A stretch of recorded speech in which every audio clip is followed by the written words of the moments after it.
Эй, йоу, барыңыздарга ассаламу алейкум. Чала эксперттер, чала подкасттар кайрадан силер менен. Бүгүн бизде конокто өзгөчө бир инсан, Бурбай тур. Айтып кетейин кичине. Кудайыбыз бул балага талант бериптир, тамаша бериптир, красавчик, сулуулук бериптир, бирок бою жактан бир аз экранды койгон окшойт. Азамат Буланов. Ассаламу алейкум. Ассаламу алейкум. Камерам баары иштеп атат ошондо азыр. Короче, жигиттер, Кубок Азии бүттү. Бүгүн кыскача футбол боюнча болот. Футбол жана футбол. Кубок Азии, АПЛ, Ла Лига, Медиа Лига, Топ Тим, Фристайл, Абушата, короче, футбол жөнүндө. Кубок Азии, жигиттер, акыркы финал боюнча 3-0, 3 пенальти, 3 пенальти.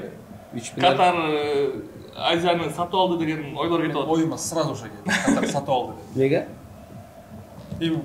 Андай айтканда үйдөнүшү. Алар буга чейиндирип атканда. Сен билем, сен аны коргоп атасың.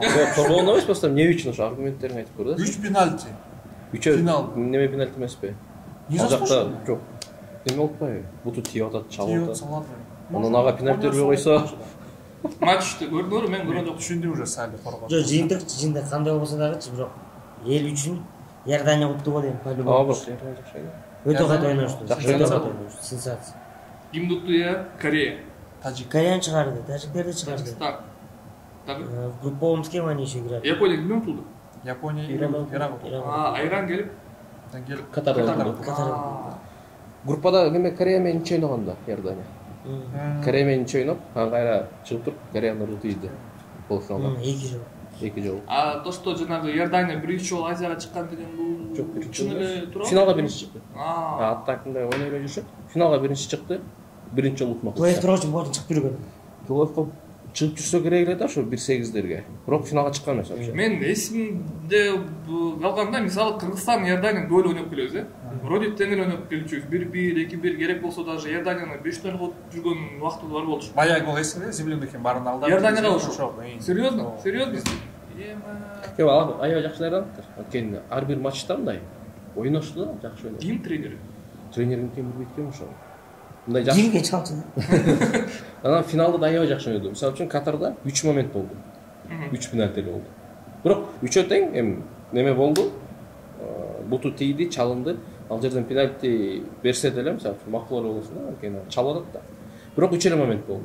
Иордания кичине неме ойноп коюшту окшойт да мындай. Защитниктери. Иорданияда еще аябай Катар воротунун жанында аябай көп момент болду го. Ооба. Просто не реализовали, так резал болушту моментте. Фортуна Иордания болбой калды. Просто Бирок анда матч бүткөндөн кийин сразу атамчалап жазып атпайбы WhatsApp'танчы ушундай. Башында эле жазган бир матч көрүп атсың деп, мен достор менен болчумун. Ооба көрөтам тиги матч бүтөр менен эле папаша сразу видео жөнөттү. Бир TikTok'тон бир футбол эксперттин обзорун, бирдеке сөздөрүн, аналитикасын тоже подкупной матч депчи. Бөлким, Катар. Тем более өзү үйүндө болчу. Да, тем более денег акча көп. 3 пенальти финалда бербеш керек го дейм. Даже если реально чалса дагы 3 пенальти финалда, балким 1-4 да, мен 1-8 но финалда 3 пенальти бир команда бербеш керек го дейм. Бирөөсүн бер, экөөнүн бербей эле кой. Экинчисин бербейт болчу мен, ошо экинчиси мындайраак пенальти болчу да. Ошо үчөөнүн берсе дагы бирөөнүн ладно киргизбей эле Жок, кой. үчүнчү голду мисалы үчүн ким жанагы Афифке чыгарардын астында чыгарып турган жүгүрүп барып туруп вратарь менен 1-1 чыкканда чалды, базар жок, бирок боковой судья офсайд көтөрүп турбады. Кантип офсайдтан кийин барып пенальтиге барды көрөт. Биринчи офсайд деметти белгилейт. Жок, барды карап туруп, может офсайдты алып койду. Жок, антсе делечи, просто аябай ошол жакта мындай эл уят болуп калды да, бир судьяларчы. Бербей койсоңмокчу пенальтини. И так утуп атсыңар 2-1. Финалда мо пенальтисиз мындай деңгээлдерин көрүш керек да. Конечно. Ойында пенальти, Бул сыйат пенальти болуп калды го. Эми да бүттү Кубок Азии. Анан биз Азаматтын оюнун уга кетели. Кыргызстандын оюнун кандай багырсың? Кыргызстандын оюну биздин программада. Сенин билем досторуң бар, тааныштарың бар. Биздин көз караш. Мен буга чейинки жеке оюн болчу. Анан кийин дагы биздин курама командабыз шаарга келгенден кийин дагы ошол сборныйдагы мен дос балдар менен жолугушуп, сүйлөшүп отурганда дагы оюнду айтсам да бардыгы макулдугун айтты. Мен оюма азыркы биздин составыбыз өтө начар состав. Өтө чоң деңгээлге даяр эмес состав. Анан дагы жаш деп айтып койсок болот. Кандай гана бул состав менен мындай кечкири ойноо бири-биринчи субат этип не нарабатывай, по-любому бул состав азыркы болбойт экен. Менин оюмча 2 мерктен болбойт. Кай, 2 мерктен да кай, 2 кай болбойт. Менин оюмча бизге по-любому опытный игроктор керек составда. Жашы мындай чал болсо деле по-любому керек. Развивалкадан пайдасы тиет, поледан пайдасы тиет. Анан кийин мен дос балдардын айтканы боюнча азыркы тренердин установкасы дальний пас, бейбиги экен да. Бүт бар айтыптыр. Ошол эле Бернхард айтыптыр, ошол эле бүт оюнчулар айтыптыр, көп оюнчулары. Биз андай футболго биз даяр эмеспиз. Бизге средний ближний пас керек, средний короткий пас. Десе дагы Таркович өз системасын до конца коем деп туруп, по-любому дальний пас, вторым номером играем, контратака, дальний пас. Деп эле ошол системаны коем деп тур дагы результат мынакей. Бирок азыр Администратор кетти окшойт, Европалык системаны коюп атпайбы азырча. Азыр байкасак футбол европалык. Жок, европалык система дальний пас эмес, Просто биздин игроктор даяр эмес да, андайгачы. Аз көбүнчө азыр бир пас менен уже чыгарса болот один. Анан дагычы мен айттым да дос балдаргачы, мисалы үчүн кандай дейсиңер? Вы вот полетели канча 16 декабрь учуп кеткен. 16 декабрь учуп кеткен. 40 күн. 16 декабрь учтуңар ушундай жыйынтык болду. Же 4-январь учсаңар деле ошол жыйынтык болмок десем, ооба деп атпайбы. Зачем? Неге барып ушунча акча короттуңар? Кайсы именно дос экен ошо? Көптөр эле. Жана Көптөр эле айтышты. Азамат Уганов кимди чал деди да. Ну не стоило да, мисалы үчүн. Кажет жок болсо анча эрте барып канча акча, терге канча акча кетти. Зато контент болдук там. Мүрөт там видео кемеге. Инстаграмга. Көптөр зато барып бес алып келишти, завтракка туруп, көптөр игроктор турабы. Ошо. Кандай болбосо дагы биздин курама командабызга ийгилик каалайбыз. Кийинки вот чемпионат мирага отборочниктерге ийгилик каалайбыз. Анан жана чалдар деп кетпөйбүз, ошо ошо чалдарды ответ кылып коебуз, бета кайсы чалдар экенин. Анан бир ушул жанагы интернетте өтө популяр болуп атпы азыр. Коеюнчу ошо бирин. Калайм телефон.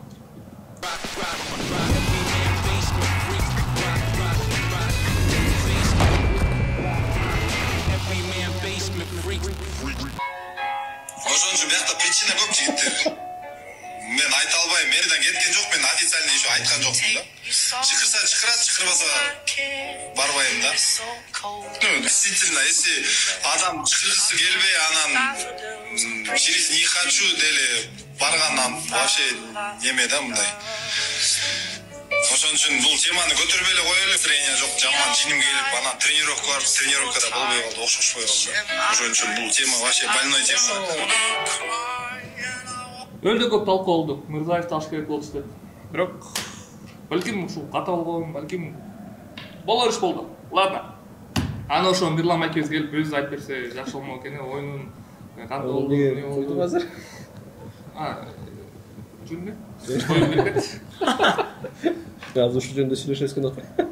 Сөзүп кетсе эле болот. Ну ладно, вот азыр сенин оюң. Мирлан аке, чакырышып беле, чакыраш беле, сени сурап коелучу. Актамай айтып кетти. Мындай боюнча жооп бербей эле коеюн. Анткени дегенде ар бир кишинин өзүнүн ою бар, туурабы. Менин оюм бар, бирок айтпай эле коеюн. Бирок кандай жыйынтык болбосун, Таркович бул жылы биринчи жыл иштеп аткан жок, тренер болуп. Ал деле аябай опыты чоң тренер. Ушун туура болот экен деп санады значит. Ошондой. Эми Кыргызстаныбыздын медиа лигасы боюнча өткөндө эмеге барып келдиңер Казакстанга. Кандай болду? Канча минут ойнодуң? Ал жакта кандай иш жүрүп атат?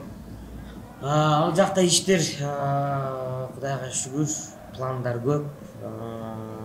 Буюрса ишке ашса эле жакшы болот.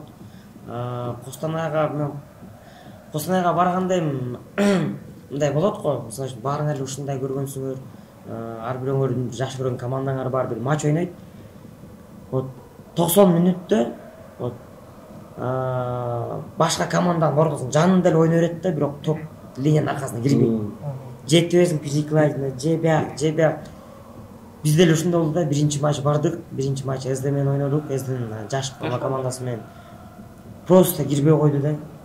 78-минутага чейин алардын воротунун жанында эле ойноп жүрдүк да. Даже мындай любой киши менен спорт эте алам да, азыр можем повтор поставить эфирдичи. YouTube'да сохраненный да бар. Вот биринчи таймда бир жолу тебишти, и то мындай створ тиген жок, сторону ворот кетти. Выше бир жака кетип калган.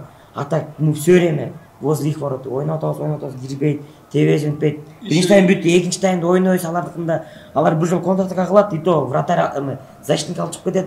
Кайра жак барабыз, ойнойбуз, пас тебеш жок, ойнойбуз. И 70-80 минутада идеальный штрафной в девятку кирет. Там Куртуа не вытащил бы даже. Реально, тренер айтты. Бул Эзден гол.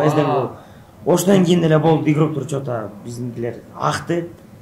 Что-то мында оюнду дальше уже мында полдун ортосунда эле болду, тигер куламай башталды, бутун кармап, все ошо менен бүттү. Офсайд боюнчачы биринчи матчта 3 гол киргиздик. 3 офсайд. 3 гол киргиздик. Экинчи менен 3, 2 менен 3. Если что, бул команда организаторлордун командасы. Ошо. Экинчи, үчүнчү гол ошо макул. Мындай повтор бар, көрүнүп турат. Бирок биз биринчи голду киргизгенде 21-минутта беле 25-минутага чейинки бир гол болчу. Биздин профессиональный игрок защитник Баяман киргизгенде момент подача бератканда, Авазот кеп бератканда повтор көргөзүп алат. Авазот кеп разгон алып атат. Анан топко тиердин астында повторду бияка которуп салат. Офсайдный линиядан. Бирок ошол офсайд болгон эмес да. Баяман өздөрү айтты да, офсайд болгон эмес депчи. Эмне кыл дейсиң? Ушун 1-0 утулдук. Экинчи матч тренер айткандай өзүбүзгө эле ситуацияны жаман кылдык. Только уч керек, даже ничья бизди жыгатпайт. Айкынды топ уч керек болчу. Кайра эле ошол ситуация. Айкынды просто башынан бери эзип атабыз. Ушунчалык эзип атабыз, ушундай спокойно. Игроктор бири-бирин чувствовать этип, мындай чётко болот да. Просто опять проклятие да, кирбей жатат. Бирок барып бирибизге айтып атабыз, айкын слабый экен көрсөтчү. Болду, жыштатканбыз депчи.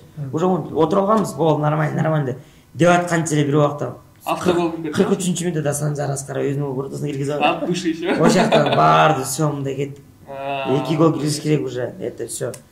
Раздевалкага кирсек атмосфера өлүк. Бардык уже мындай жерде карап калган, экинчи таймда чыктык, аракет кылышып атат.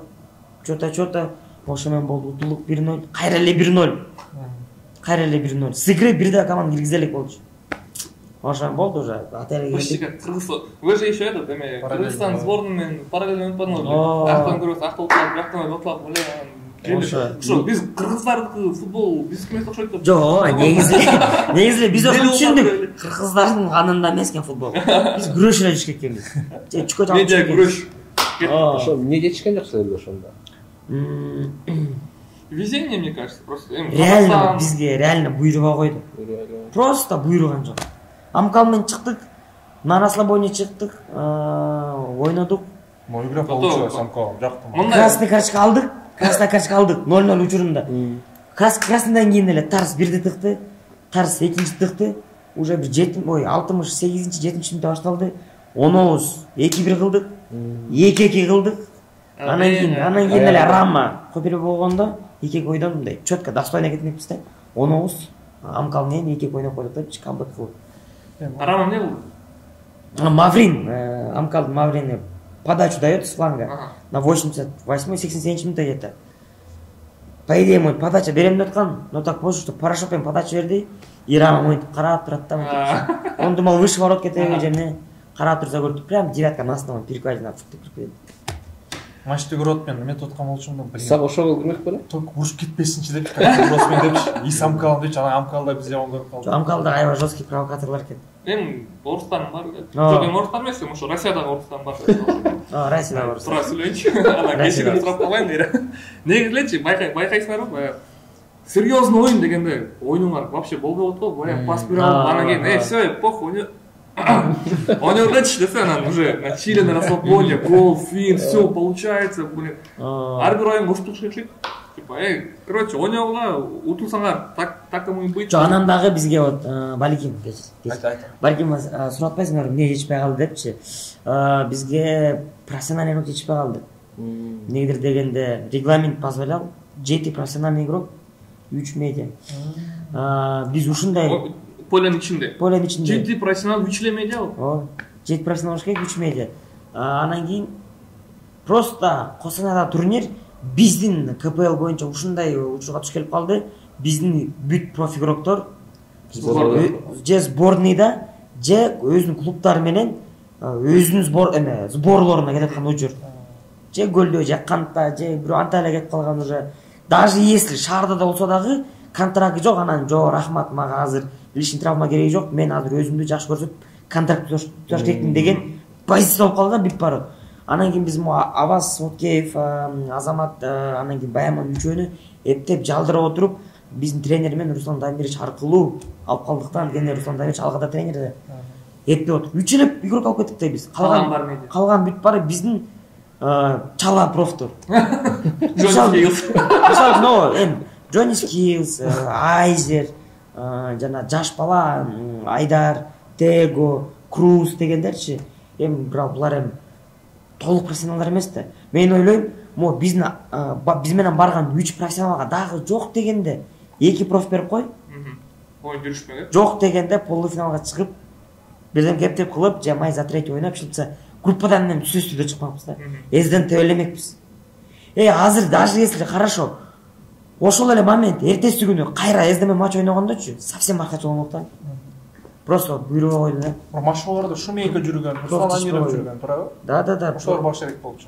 Биздин составда заявкада Землянухин бар, Шумейка бар, эмелер бар, Руслан Амиров сборда болуп калышты. Мындай суроо да, именно сен тууралуу топ тимде, көрөсүң матчты. Көрүп атканда 10-15 бүткүл чыгасың да. Тренер ошого чыгарып койду. Жетеби сага ошол, ыраазысыңбы 10-15 бүткүл койгонго? Же Костанайга баратканда түшүнөсүң да.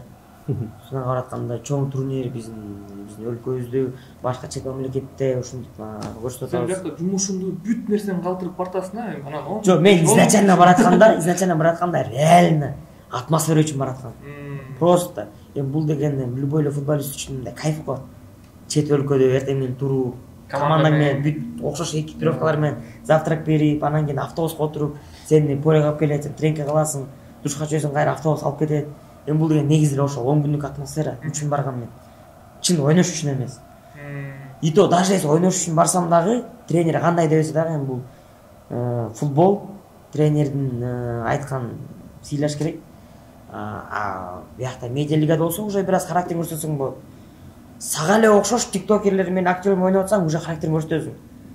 Биз көрсөтүп жүргөндөй эле, мисалы үчүн биз шаарда МФЛ болуп атканда кээде айтасың тренерге, там уже 1-0 өтүп атсаң, келип спел айтасың да, тренер, что выпустишь? Деп жанагы алдагындай нормально кирди деп да. Шаша я выпущу депчи. Аны көбүрөөк бир таймга чыгарат, же жок деген 30 мүнөткө кайра отурасың, кайра чыгарат. Аны жакта чоң деңгел 7 проф жүрөт поледе. Эчке албайсың го дейм. Дагы эме, суроо. Эртең менен сторис карап аткандачы, Джонни Скиллс чыгарды да. Саат 6:30-да сторис чыгарып атат полядан. Мен ойлоп аткам, макул архивди кечки тренировканы чыгарып атат. Жок, бизге реально полени. Неге саат 7-де болуп койду? Ушундай отношение экен аларда конокторуна. Минус 40-та ушу эртең менен туруп, ким тренировка. Балким аренда алган да, анан кийин таң атпай самый плохой времени болот, Кыргызстанга, там анан самый жирный времени типа Тудрос. Жок, Тудрос менен Амкал күндүзү 3-тө тренировались. Вот, самый офигенный. Астанада ушундай эле болду. 2003 саат 2-де 3-тө тренинг көрүштү. Биз информ анан 2 казакстан команда Айкын менен СД таңкы 7-де. Биз полен бул жарымында, Айкын бул жарымында, мисалы үчүн 7-де. Негизи эле учурдан пайдаланып биздин мисалы үчүн профтор айта кеткенде. Кечире. Просто тема бүтөйүн деп калыптыр, айта кетейин. Биздин профтор айта кеткенде, Аваз Уткеев, Азамат эмелер айткандай, профессионалдар негизи эле футбол тренировкалар эртең менен эч качан болбойт. Болбойт да, болбош керек. Укташ керек. Ал убакта укташ керек. Бул саат 3-4 токтоп атсам аштым. Турат калды. Ошо меники рахмат.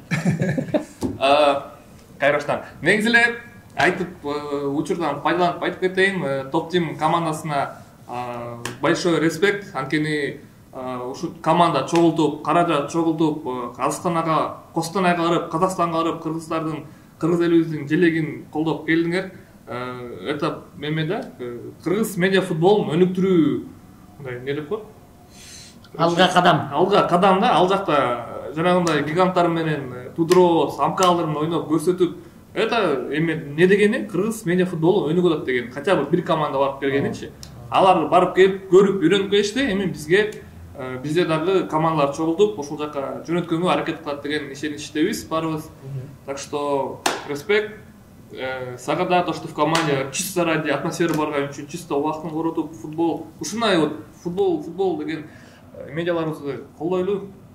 Мындайларды, сакалчандарды, мындайларды. Убактыбыз бар да, кичине арендабыз дагы жетчү бар, акчабыз бар жетет. Эме Ла Лига боюнча Реал Мадрид кече күнү Жиронаны лидерди 4-0 жеңип жыгап калсаң керек. Аза мага жазып аткан подкастты только 11-ге кылбачы депчи мен. Сразу жаздым мага.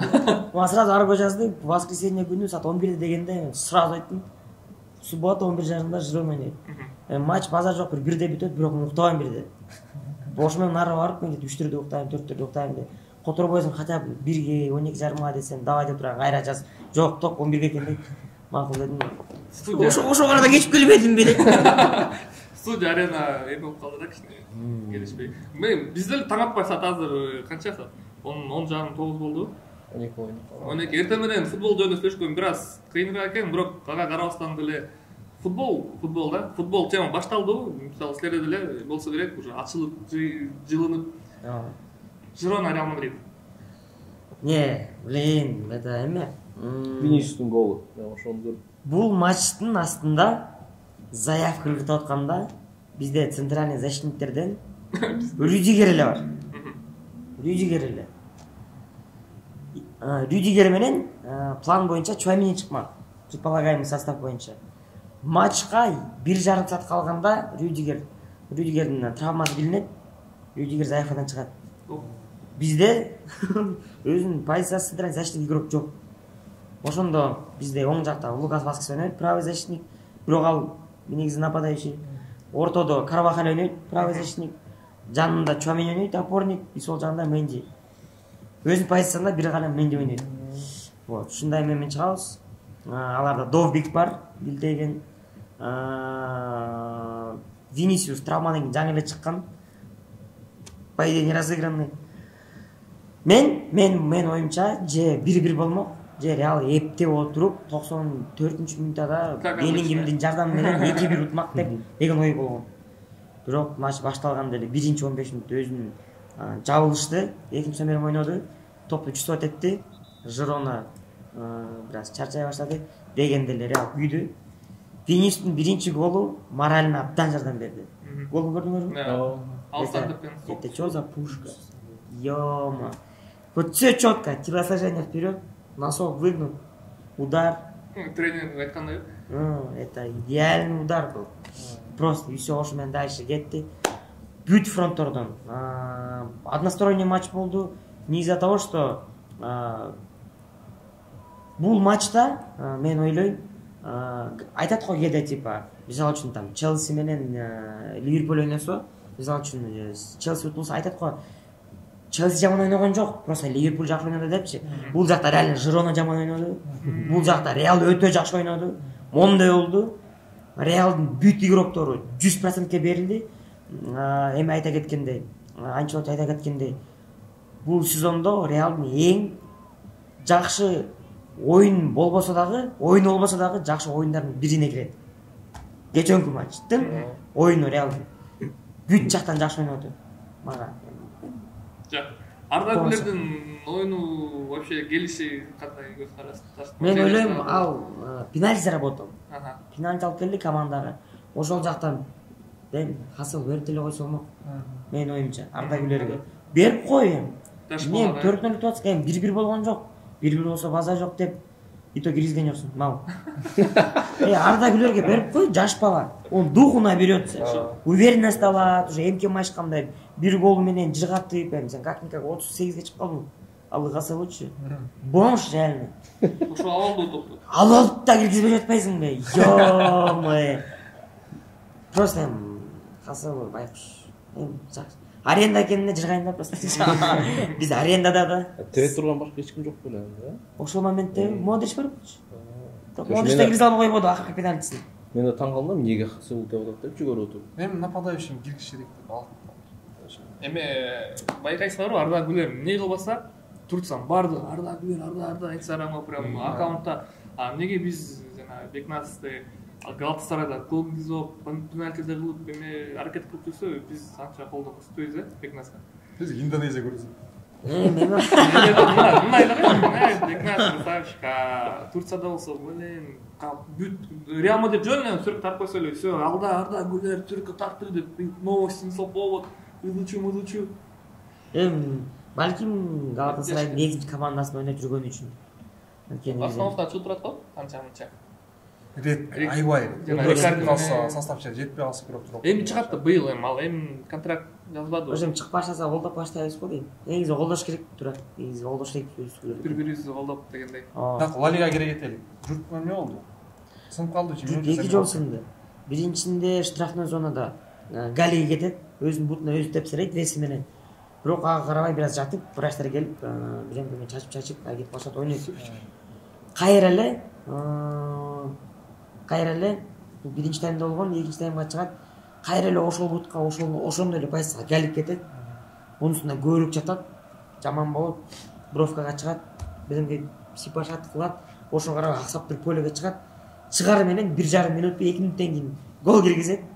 Бирок гол киргизген экинчи гол киргизет, ошого карабай анан кийин жерге жатып кетет.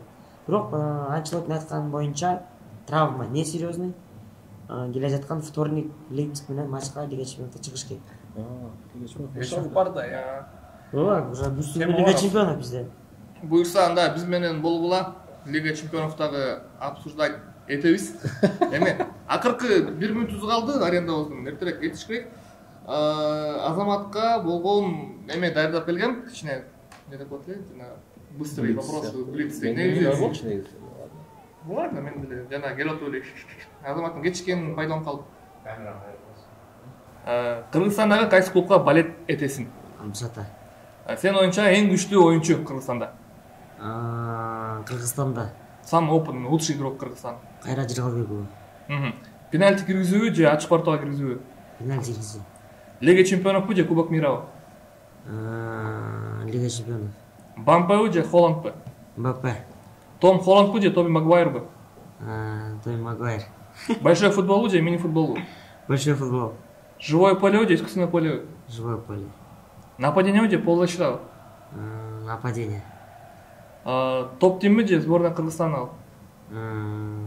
Сборный топ-тим. Аза Жуниорбу же Неймар Жуниорбу? Аза Жуниор. Сантьяго Бернабеу же Дөлөн Өмүрзаков атындагы стадионбу? Азыркы учурда Сантьяго Бернабеу. Жок, реконструкцияга чейин. ФИФАбы, PESпи? FIFA. Мирлан Мурдаевбу же Эрнис Батыркановбу? Эрнис Батырканов. Азамат Улановбу же Азамат Кадыровбу? Азамат. Азаматтар. Рахмат. Жаным, неме? Топ-тимби же Реал Мадридби, да? Топ-тим же Реал. Не, анда болбойт. Мамаң сөзүн деп папаң сөзүн дегенде. Вот андай сөз. Аренда, всё, байке, чыгып атабыз. Жигиттер, барыңар рахмат.